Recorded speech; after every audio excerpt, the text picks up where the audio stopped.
Man, I am angry at all the anger and the fear. We gotta fix it. Stick around so you can be part of the solution.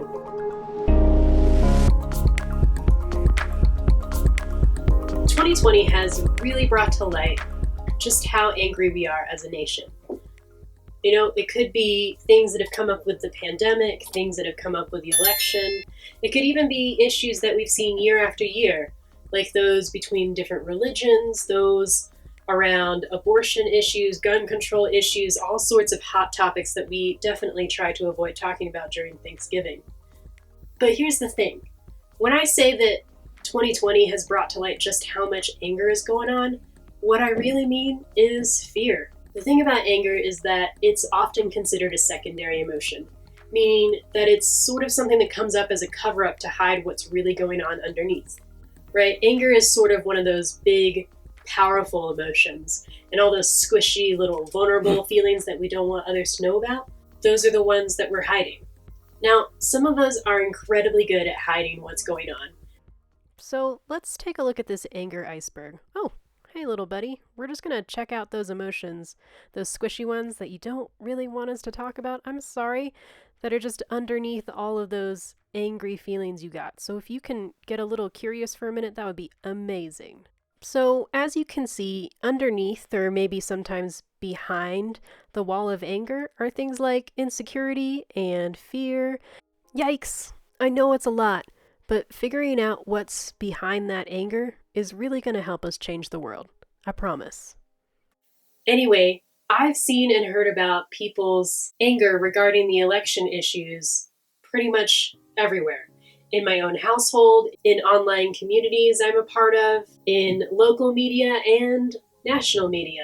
It seems pretty much everywhere. And I'm not saying that all of us are angry, but some of us identify closer to feeling scared, confused, hopeless, and some people are even hopeful. But my biggest concern about what's going on right now is how much fear is keeping us from communicating with one another. Instead, we have these invisible lines encouraging us to keep really rigid boundaries.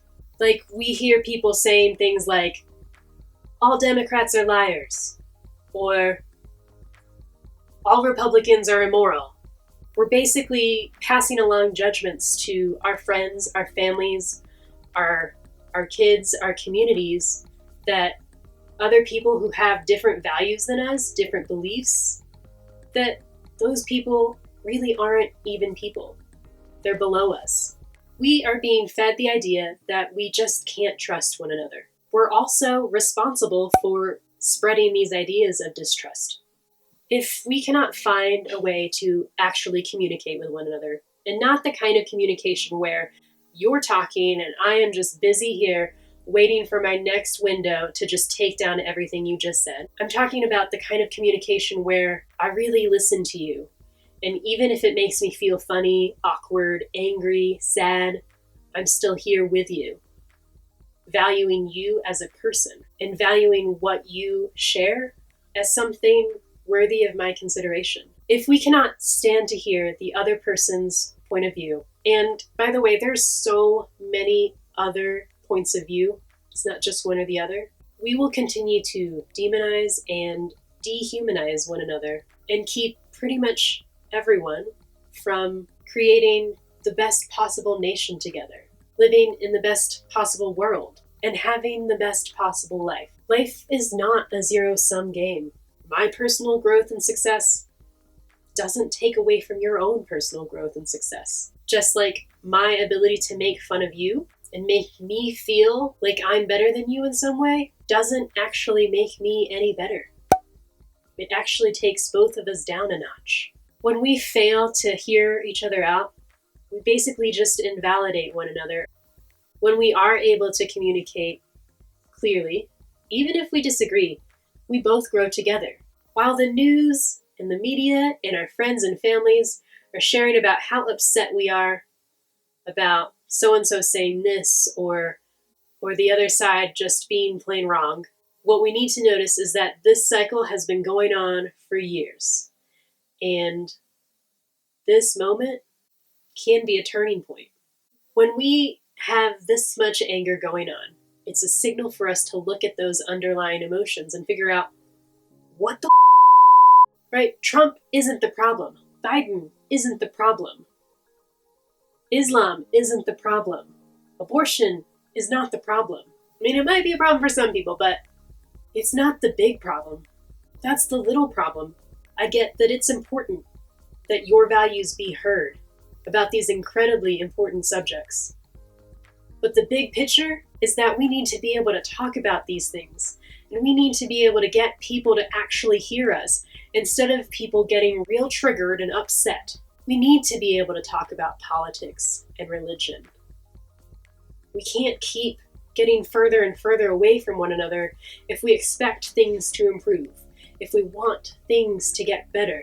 Taboo subjects that we're just too scared to talk about because it'll be such a big to-do, we have to find a way to talk about these things. In order to be part of the solution, we have to start asking ourselves, what are you not talking about that needs to be talked about?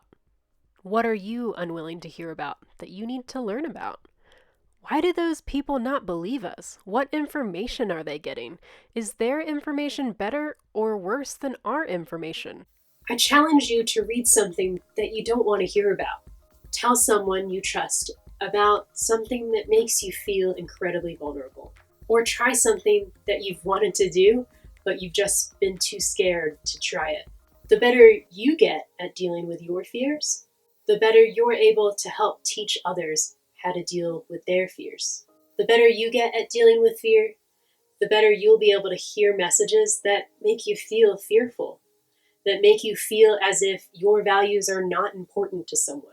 And the better we're able to hear those messages, the better we'll be able to communicate and see one another as a whole human being.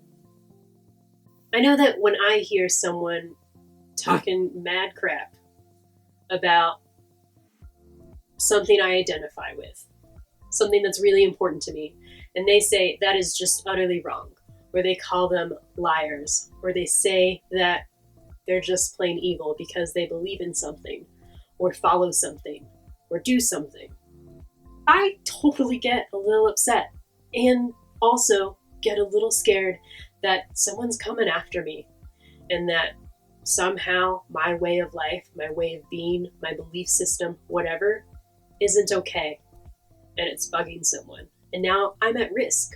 But the better I get at dealing with the fear that I feel and recognizing that my anger, while not unfounded and is really important and can absolutely fuel my next move, when I'm better at dealing with that fear and can walk through that quicker and quicker and quicker, then I can better hear how that person is attacking me, or, how my perception of them attacking me is. And when I can start to see what's behind that person's words and actions, I start to know that person a little bit better. And I know that every single one of us can connect with that. We can connect with that fight, that primal instinct to defend. But when I start to see who's behind those attacks, what's going on that's making them feel like their own humanity is being attacked as well, then I can start to connect with that person. And I sincerely believe that when we work together, we create something greater than the sum of our parts. So please, let me know what challenges you take on this week, because we all deserve better than where we're at now. Let's get to work. Thank you for watching. Please hit like and subscribe if you're curious to learn more. If this content adds value to your life, click the bell to get a notification whenever I upload new videos. Until next time, live intentionally, love fiercely, and lead courageously.